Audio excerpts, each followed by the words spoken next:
You know, I had the great experience of spending time with Mello and Stormy Wellington yesterday, and we had a great time the whole day. We had an incredible time. We're doing a Wi-Fi launch, and I'm so excited to be a part of it. And one of the things I think that's very important, that you stay engaged in life. Stay engaged. And I love working with Stormy and Mello because they have a lot of energy. I'm very much like my mother, Mamie Brown. She had no old friends. I surround myself with young peoples. Whenever I go to Cancer Centers of America, and where they gave me their Perseverance Award for 29 years of dealing with and kicking the butt of 4-stage cancer. And I see people coming in, walking like they have one foot on the banana peeling and the other one in the graveyard. I said one day, I asked myself, what are you doing? Why are you here? Now, I'm not discouraging people from going to see their doctor, and I most certainly will keep all my appointments, but I had to ask myself, what are you doing? See, sometimes we have to wake up. There's something that Bob Proctor said, my brother who's on the other side. He said, most people are where they are because of ignorance. Wow. Yes. And I'd like to add to that, not only ignorance, but the lack of will, the lack of willingness to do what's required to change their situation. And because of compliance, they settle. When I was diagnosed with 4th-stage cancer, I remember them having a conversation outside of the curtain, and I heard one of the nurses say, what we should do is just make him palatable. I said, what's that word, palatable? Palatable? They talk about food? They weren't talking about bringing me a good tasting lunch. Hospital food is the worst food in the world. What are you talking about? Palatable.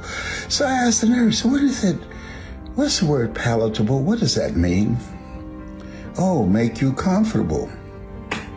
Make me comfortable? Y'all just told me I got 4-stage cancer. You talking about making me comfortable? Oh, hell to the no. No, I don't want to be comfortable. I'm ready to fight. And so the last time I went, and I'm watching people, I love watching people. I love watching them as they were coming all in. And I asked myself, what are you doing?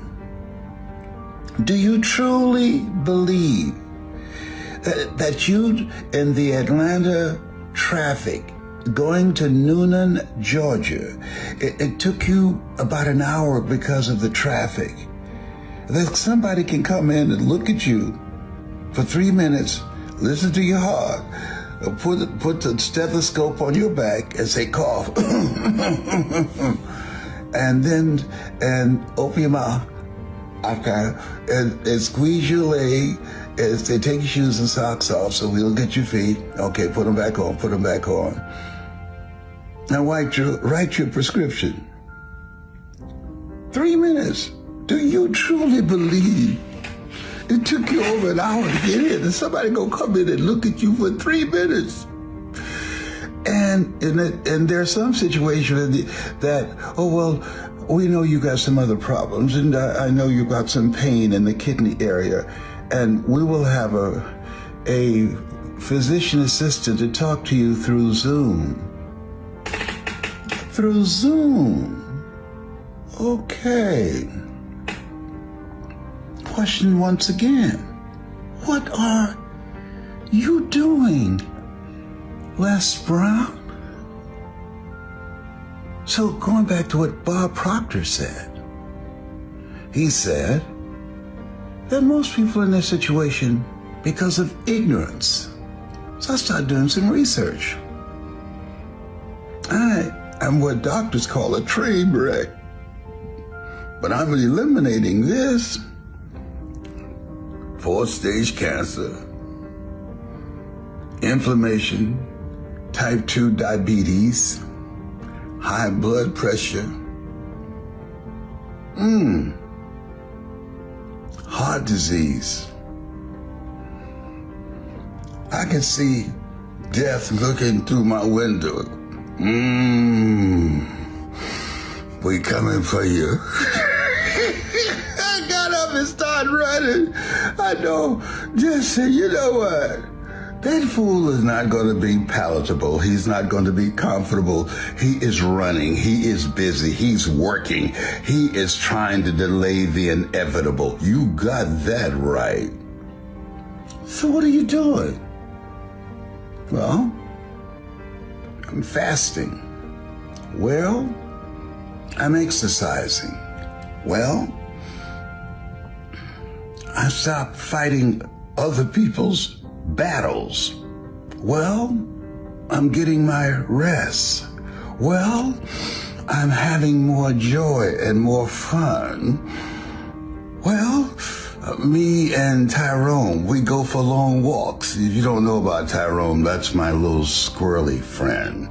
I met him in my backyard, and I'm going to be getting Tyrone and Trina married. He met her in my backyard as well.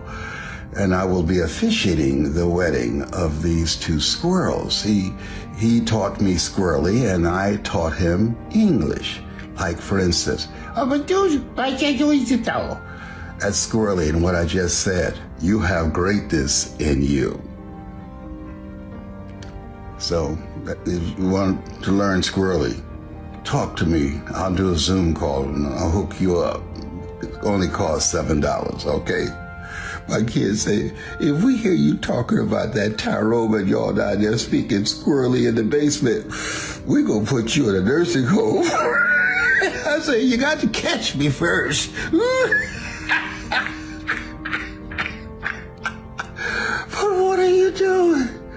It took you over an hour to get here. They looked at you for 3 minutes and say, okay, we'll see you in 90 days. Really?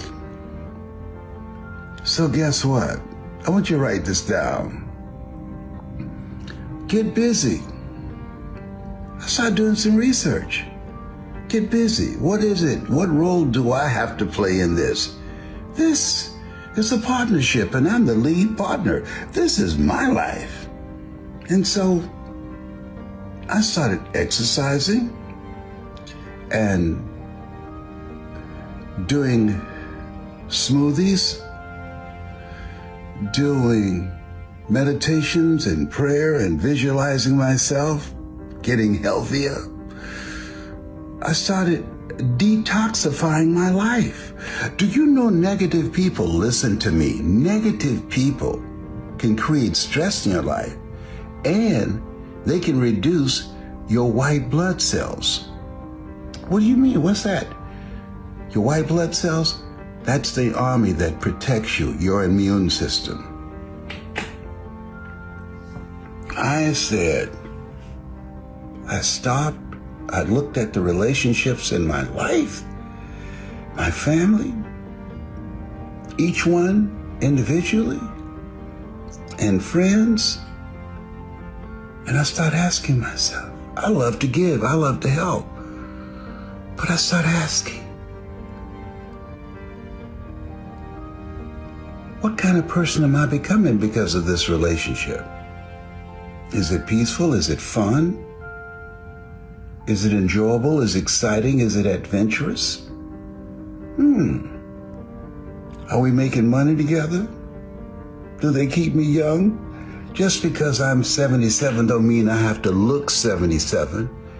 It's one thing to get older, but you don't have to get old.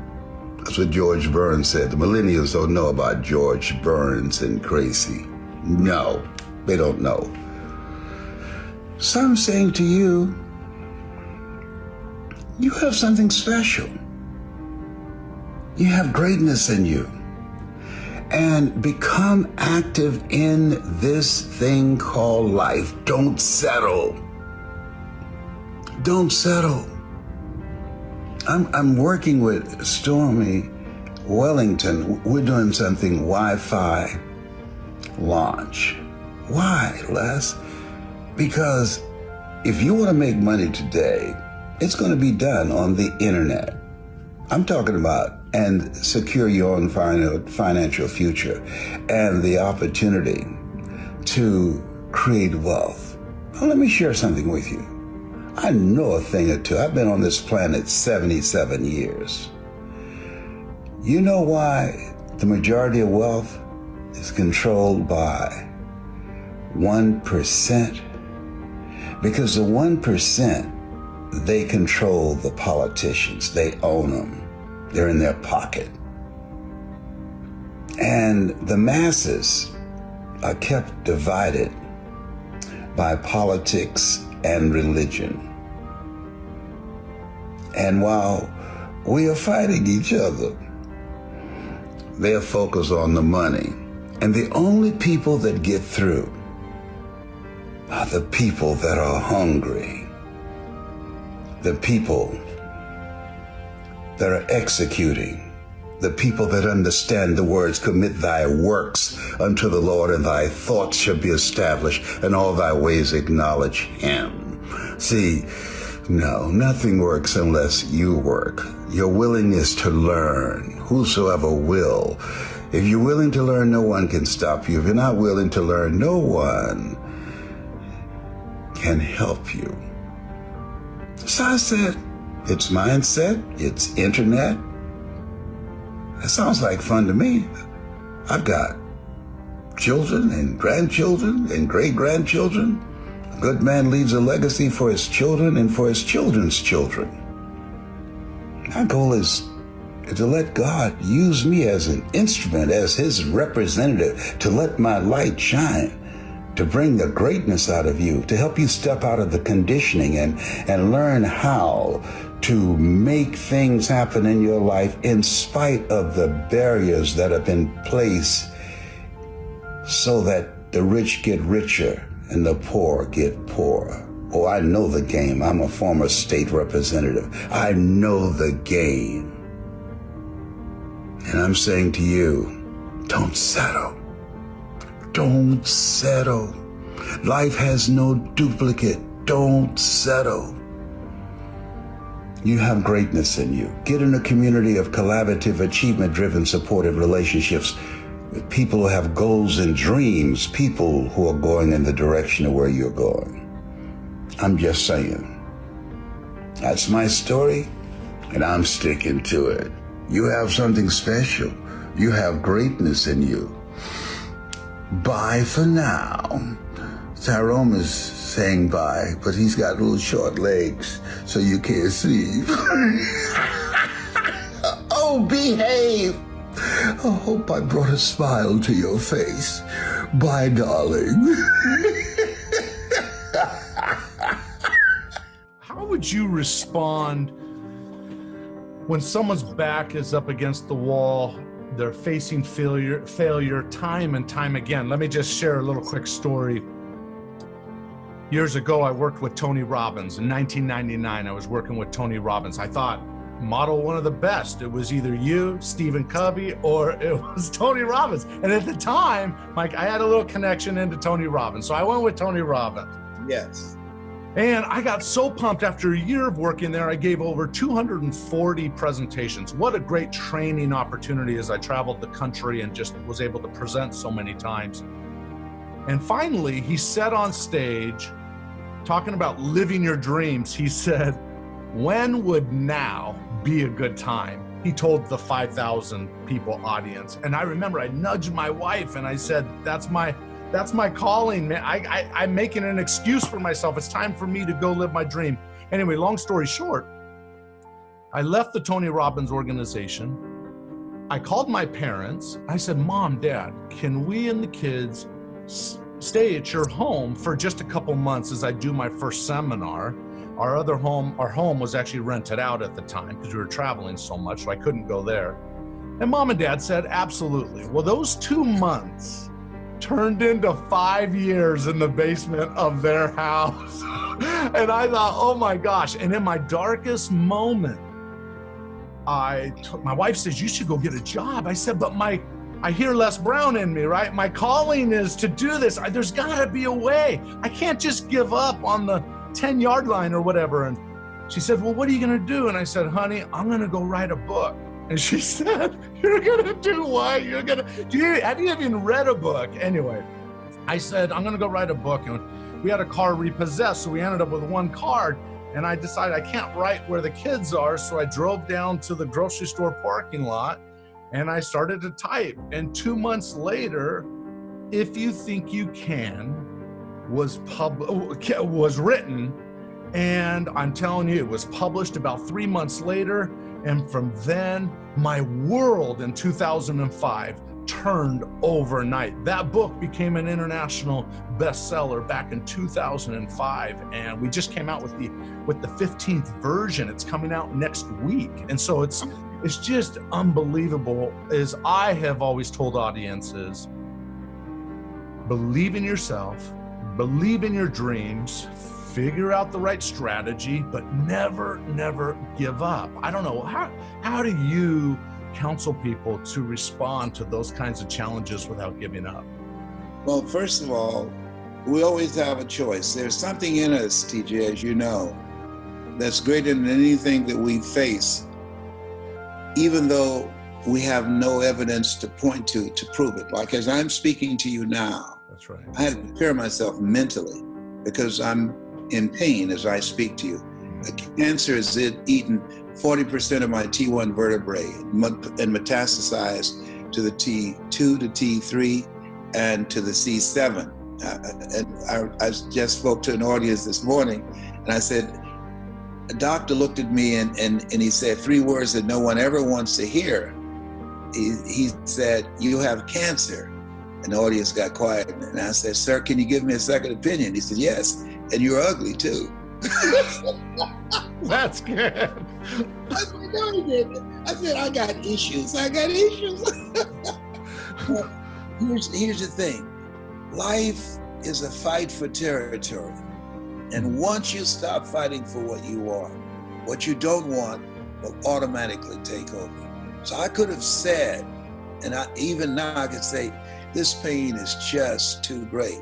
But my affirmation to myself, whenever I'm going through a tough time, and I'm a 27-year cancer conqueror, no matter how bad it is or how bad it gets, I'm going to make it. And I think that people who make it through the storms of life, and we're always going to have storms. Forrest Gump said life is like a box of chocolates. You never know what you're going to get. My book of life says that think it not strange that you will face the fiery furnaces of this world. You will, not you might, you will have tribulations. It's called life. And so what's key is to visualize and see yourself on the other side and hold that vision. He said, I'll give you all your eyes can see. Hold that vision and say to yourself, wow, that came out great. I made it through. I learned some things. Every day for 27 years, I've been saying, I thank God I'm cancer-free. And people say, wait a minute, you've been saying that for 27 years. I mean, obviously it's not going to happen. I said, no, that's not true. Number one, I'm still here. Augmendino say, persist until you succeed. Well, just think, 27 years. Look, when will a baby walk? It will walk when it walks. When will it talk? It will talk when it talks, and some talk sooner than others. And so many times we give up out of frustration and lack of patience. And to me, the people that make it through have a series of perseverance, persistence, and patience. And they show up with that every day until they get the desired results that they want. I know, I don't believe, I know that I'm going to be free of cancer, that this is not unto death. There's something that I have to align myself with because cancerous cells gone crazy. And so as I'm working on myself and working on the goals and dreams and other areas of my life that I have not resolved yet, that I'm just persistent and I'll keep coming back again and again and again. And as I told my children, even a broke clock is right twice a day. At some point in time, a brother's going to break through. That is so awesome. Despite the cancer challenge, if you call it a challenge or not, you're still out. Because you get to know things about yourself that you don't know. Yeah, right. That it introduces you to a part of yourself that you're not familiar with, that it helps you to begin to prioritize things and determine what's important, what's not important. There are things that I would get angry about that I just let pass. For instance, I was coming down the sidewalk yesterday when I arrived here in New Jersey, in Philadelphia, and a guy had his luggage on the sidewalk, and he saw me coming. All he had to do was just pull his luggage back so that I can come by. He refused to move it. He's standing there with his wife. And so, which meant that I had to move my luggage and carry it into the streets and then get back on the sidewalk. And so he said, "Good, I'm glad you did that." And I said, "Thank you." And I got into the car that was waiting for me, and I said to my friend, I said, "You know what? There was a time that I'd have whooped his ass." You know, I wanted to look at him at one time. I'd have said, "You about to make me lose my mind. Up in here, up in here." I took my stuff on the sidewalk, and that wasn't enough. You wanted to taunt me. You wanted to tease me. You want to act like you punked me out. And I said, but at 74, no, because every emotion, I mean, I laugh a lot. Why? 1 minute of laughter boosts your immune system for over 24 hours. Think about that. 1 minute of laughter boosts your immune system for over 24 hours. So people who are watching us now, after we get through, they will get sick for 20 years. 1 minute of laughter, of anger, weakens your immune system for 4 to 5 hours. Yeah. So I deliberately don't get angry. I choose not. Anger is a wind that blows out the lamp of the mind. I study psychoneuroimmunology. I know that the thoughts that we have, they create gene expressions. I know it creates a certain type of chemistry in our body that's toxic. And so I can't afford, as a cancer conqueror, to get angry. I choose not to go there.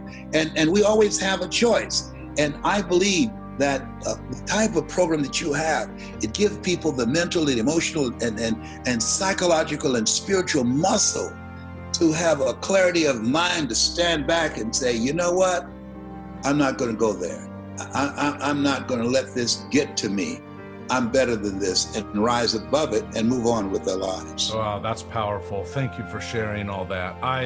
You said, you put a little nugget in there I like, which I want to draw attention to, which you just said some people give up on their goals because they lack patience. And that made me think of the law of the harvest, which has 3 laws, right? You reap what you sow. Yes. Increased returns. You get more than you sow, right? And then the third thing is delayed gratifications. And so sometimes we give up on our goals because we haven't given time for those seeds to nourish and bear fruit, right? We give up a little bit too early. And anyway, any thoughts on that? Yes, well, there are some things that you're pursuing.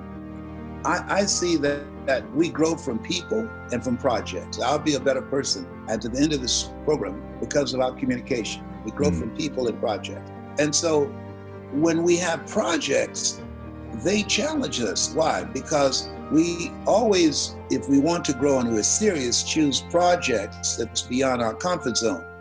Because in order to do something you've never done, you've got to become someone you've never been. That's good. And so there are experiences that you're going to have in the process. Some things will happen to you, and some things will happen for you.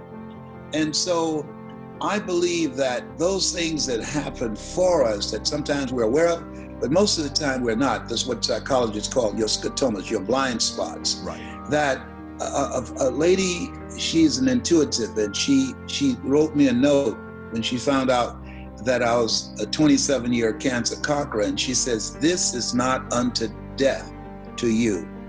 She said, search your heart and find out what's there.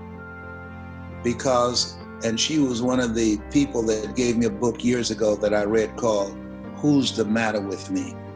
And what I realized, TJ, and this is the first time I ever talked about this publicly, that somewhere in me that I had not consciously recognized, that I had anger at my birth mother and father.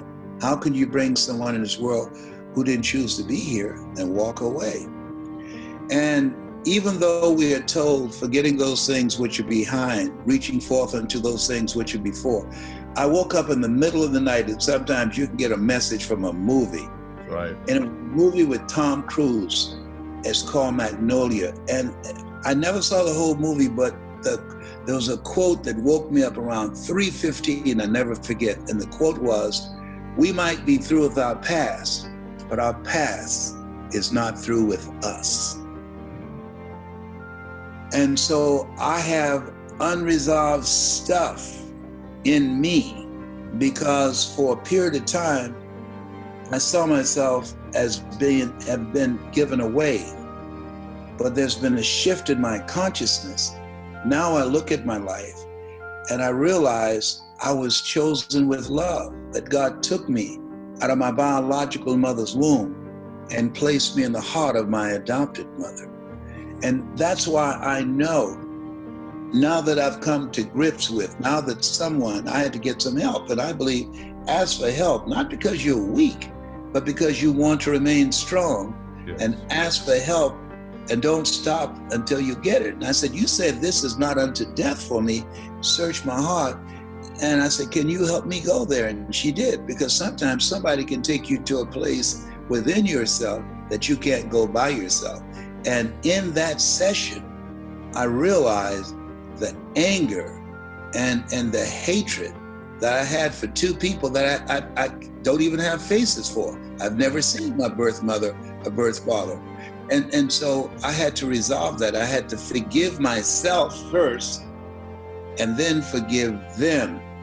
And that's when the healing takes place, because cancer, a cell's gone crazy.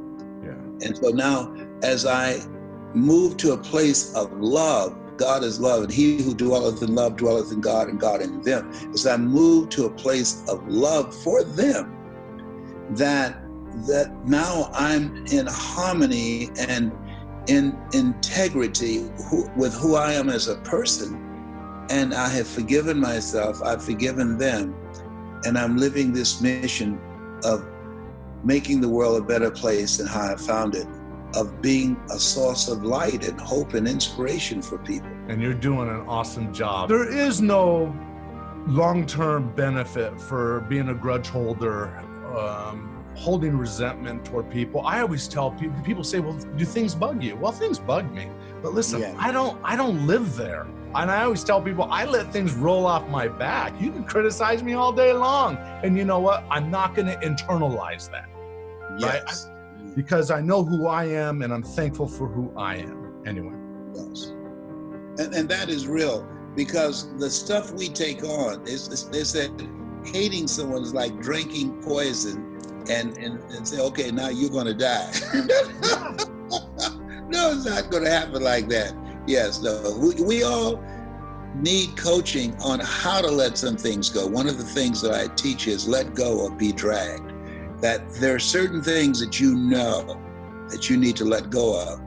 Otherwise, it's going to compromise your power and it's going to drag you down. And it takes time to do that. It does. It does. So in your book, I remember this story. Yes. Such a great book. Anyway, you walked in, I think it was to a junior high or an elementary school, and you said, there's greatness in this room. If you're here, would you please stand? Yes. And you had to say it over and over. And then one young person, didn't they stand up and they said, here I am. Yeah, here I am. And that young man, I'm working with him today. Oh, you're kidding. No, he's been with me since that time. He is an attorney, and he also worked with youth. We go to prisons and juvenile detention. convention centers together. Yes, and he's truly manifesting his greatness. And I'm proud to say I'm one of his mentees because it's a seesaw relationship. First, I started out being his mentor, but he has incredible skills with the millennials and with technology that I don't have. Oh. And so he's teaching me how to connect with them and how to use technology to further the work that I have, that I'm doing, and to create non-performance income. So this thing called life, I believe that you're never too old to learn and you're never too young to teach. And he's teaching me, and I'm proud of it. That's awesome. It seems like time has picked up speed. And if you got some bills, you don't get 30 days out of the month. You get 2 weeks. Didn't I just pay that? No. Come on. Where did time go? You are 77. Who does that? Wow, I served at the Lord's Supper. Time has picked up speed. This is a different time. I want to share with you and want to talk to you about something. Do what's you. Make your life count on doing the things that's true to you. What I love about the presenters that are talking to you are people who have overcome some stuff, who have grown through some stuff and decided that will not make me or break me, but I'm going to use my voice and my story and my example to empower people, because a lot of people need it. Some people will hear me. Some people will hear Tracy. Some people will hear Makuba. Some people will hear you. We all have a voice. We all can impact people's lives. And so as you look at yourself, look at your goals, look at your dreams, do things that's true to you. Now let me share something else with you. I think the most important message that I have ever given, I would say the most important statement, and I want you to write this down and put it somewhere where you can see it. Because these individuals that you see, they're trainers, they're consultants, they have a variety of knowledge and abilities and skills. I endorse them, I support what they're doing, and I know that they're going to make a difference for you, for your company, for your church, for your organization, because I get the chance to see them up close and personal. We are processed, we are working on our stuff, including me. Live your life the way you want to live your life. I spoke to a group yesterday, and I asked, if you had 3 months to live, what would you do differently? And all of them, 100% said, I would quit my job. If I knew I had 3 months to live, I would start doing more programs. I would speak more. I'll be on Twitter, on LinkedIn, Instagram, TikTok. I've been doing all of them. Let me tell you something. Listen, why? Because I'm doing what I love to do. If you spend 40 to 50 hours a week doing something that's not you, that's stressful. But if you're doing something that's you, that's passion, honey. Or you go rob the cemetery of your talents, of your abilities, of the gifts that God put in you, that He brought you here at this point in time to help clean some of this mess up. And these individuals have answered the call on their life. And I'm encouraging you. What's in your heart? Do what's in your heart. Where your heart is, there your treasure is also. Yeah. See, the reason that I'm excited about these speakers, and we're going to be sharing stages around the world, that we're living in an incredible time. I remember speaking in 4 or 5 different cities. I have to get on airplanes and go from city to city, hotel to hotel. Now, we can just do it in the comfort of our home. And so what they're doing is paving the way, because we're going from brick and mortar to click and order. Now, we can reach people, we can help people to achieve mental health and wellness, helping people to develop strategies and the new skill set for this new space where we are. These people have put in a lot of work, a lot of time, a lot of effort. So I don't want you just listen to them. I want you to write down information, take some notes, and get contact information so that you can incorporate their services for your business, for yourself, or for your organization, and for things that you believe in and causes that you support. Here's something else. Make every day count. I was talking to someone today and they said, well, let's get together in 2 weeks. I said, no.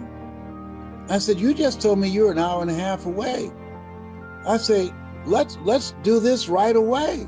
I remember when Michael Jackson said, this is it, after procrastinating and putting off going on tour. But it was not the it he had in mind. And the older you become, the more calls you get about people who are gone. I remember my high school teacher, Mr. Washington, and he was an unusual guy. We told him, hey, did you hear Mr. Hayes died unexpectedly? And he said, Leslie? I said, yes, sir. No one dies unexpectedly. We all gonna die. I said, oh, we have an expiration date. And so I'm encouraging you, make every day count. It says not the number of breaths that we take, but the number of breaths that moments and events that take our breath away. Here's something I'm doing now, and I encourage you to do. I heard something that shocked me, and I didn't like the guy's voice, and I heard what he had to say accidentally. He was talking to this couple, and he asked them, I'd like to give you $1 million. How do you feel? They said, wow, I'm excited. The husband said, yes. And he asked, why are you excited? He said, $1 million? He said, I know what I'm going to do with it. He said, I got something else better for you. And they said, what? I'm going to give you $10 million. How would you feel? He said, great, wow. I would be, off the hook. That would blow my mind. He said, there's one hitch. And they said, okay, what is it? I'm going to give you $10 million today, but you won't wake up tomorrow. You'll be dead. Do you still want it? They said, no. You wouldn't accept $10 million today? 10 million, that's 10 times 1 million. You would pass on that? You saying, I will be dead tomorrow? Yes, you'll be dead tomorrow. I said, no. He said, so you're saying when you wake up in the morning that you got life, that's equivalent to having $10 billion, that you're still here. Oh, stuff's gonna happen to you, but you're still here. You're gonna have setbacks. You're gonna lose money. People are gonna betray you. Things are gonna happen that you won't see coming. But each morning that you wake up, you got a chance to work on it. You got another shot. You got some more time that you've been given by God to begin to straighten things up in your life. Every day you should be excited because you're a billionaire, you're a trillionaire because you got life. Wow.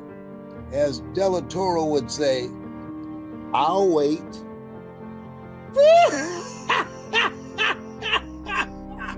I never thought it like that. I never thought about it like that. So when I wake up in the morning, I woke up this morning, I said, whoa, there's some billionaires that's pushing up daisies. Oh, I'm glad to be here. And I know a lot of others that would love to be here. And I still got a chance to serve. I still got a chance to make my life count. I know that my life has an expiration date, but I'm here now. I'm not going to focus on when I'm gone. I'm going to focus on what do I do with what I have. I'm going to live my life the way I want to leave my life. So these speakers, they answered a call on their lives. They said, I want to live my life the way that I want to leave my life. I'm going to change some lives before I leave here. I'm going to inspire some people. I'm going to bring out the greatness in some folks. I'm going to let people know that their adversities don't have to break them. They can make them stronger. I want them to be able to live their dreams by making a statement and taking a stand with the life that they've decided to choose to leave the world in better shape than how they found it, for their children and their grandchildren and their great-grandchildren. You have something special. You have greatness in you. I want you to think about the fact that you are still here, that God has something in mind. A lot of people out of here.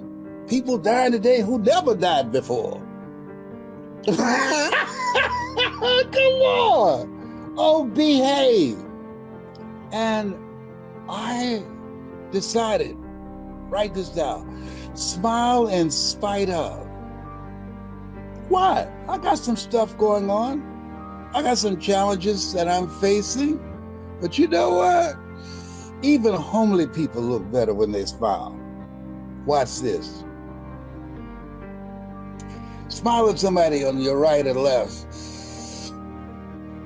And if they're already smiling when you look over there, you the homely one. This thing called life is for living, for laughing. Live the life you love and love the life you live.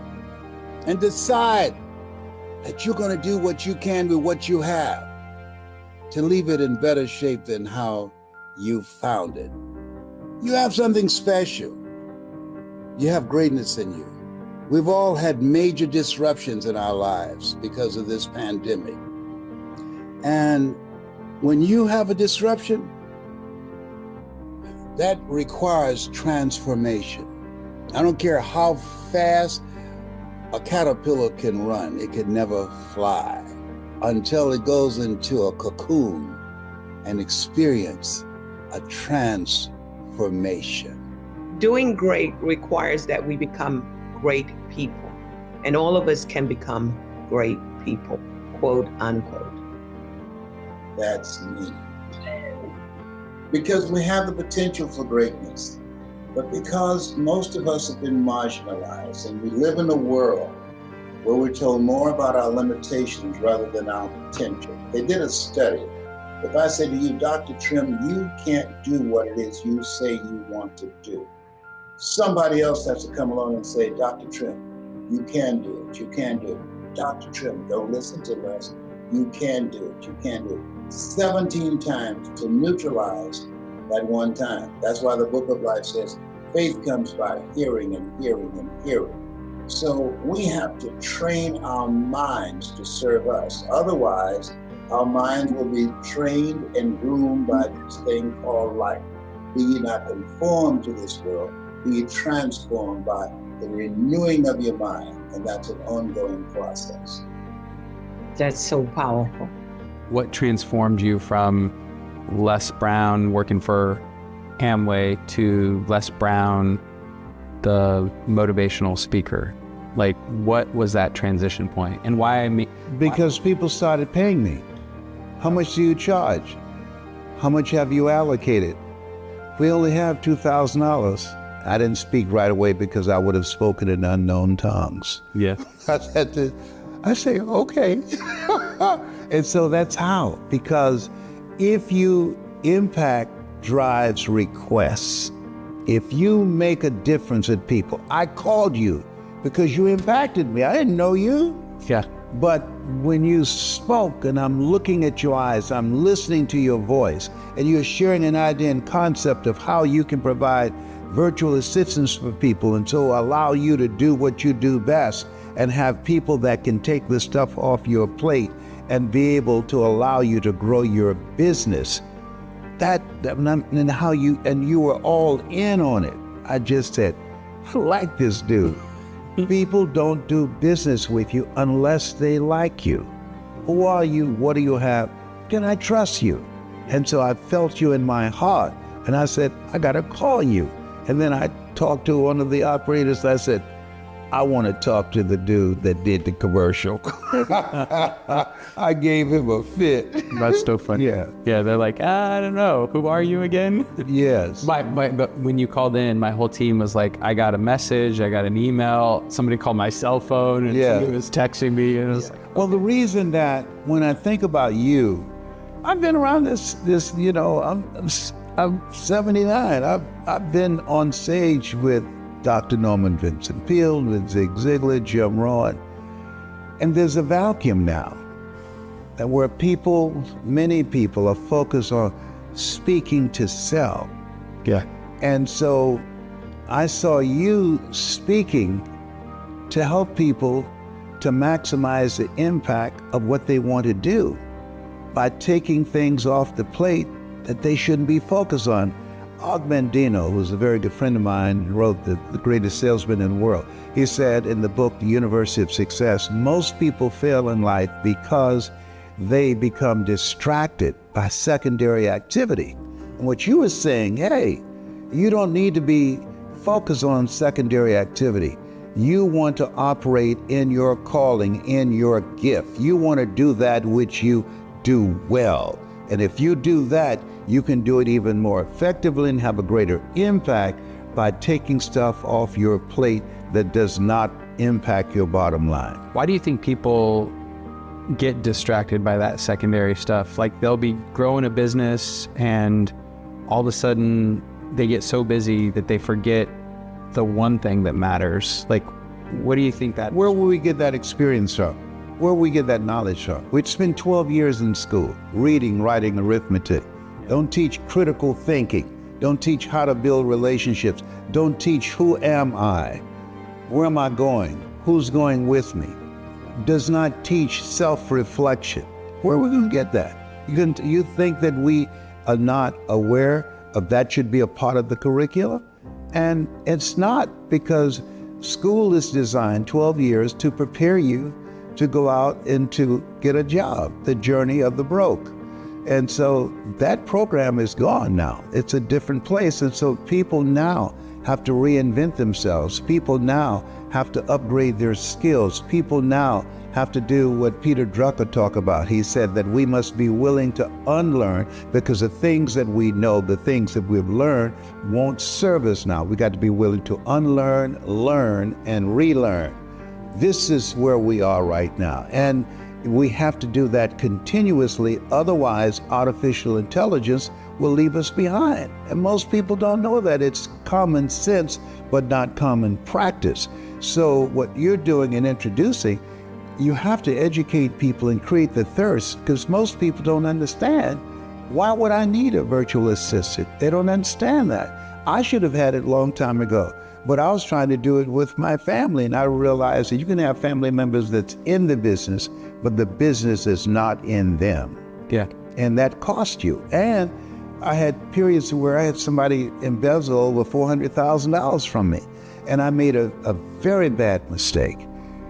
I gave a person a position who was nice, who was honest, but did not have the skill set. So my volume of impact of $5 million dropped dramatically to $1,600,000, because I spent a long time playing not to get hurt. I wasn't in business at this time to win, because I got hit, because somebody that I trusted, somebody that I believed in, embezzled money from me. And I said, this is not going to ever happen to me again. I'm going to hire somebody that I can trust and that will have my back. But they didn't have the knowledge, the skill set, and the mindset to be an asset to me. to take me to the level that I wanted to go. I had to agonize many nights over not breaking down and calling this guy and saying, look here, I'm sorry, I'm fired you. I know you took my money, but can you next time just don't let me find out? I mean, so many nights I wanted to call him and say, I'm sorry. But I had to figure it out. Yeah. And get some other strategic partners. But when you're on the road, and I was speaking sometimes 5-6 times a day. Wow. Where you go into a city and you speak for a breakfast, then you speak at lunch, then you speak in the afternoon, then you speak at an early dinner, and then I'll be the closing speaker, because we will have 2 to 3 areas geographically where things are going on. Yeah. And I was doing this tour called Millionaires in Training. Donald Trump was a part of it. Oh, wow. Yeah, and so I was the closing speaker on those events. And so I'll never forget the last one I did. And when Donald Trump showed up at lunchtime, people just packed the room. And so when he finished, there were people just following him to leave. So I said to the promoter, he said to me, I don't think anybody's going to be here this afternoon. Do you still want to speak? I said, yeah. I said, can I have the microphone now? He said, yes. I said, excuse me, while you're running out to talk to someone who had an allowance of $5, at age 5, of $300,000, who had a father who financed everything he did. You want to smell his breath. You want to follow him. Unless you got that kind of allowance on a monthly basis, unless you've got a father that's got that kind of money, unless you have that, go ahead and follow him. Mm-hmm. I've made my first million. Perfect. I only want to speak to the people here who's ready to make their first million, and not looking to be around a celebrity, but learning the techniques and strategies on how you can bring out the millionaire in you.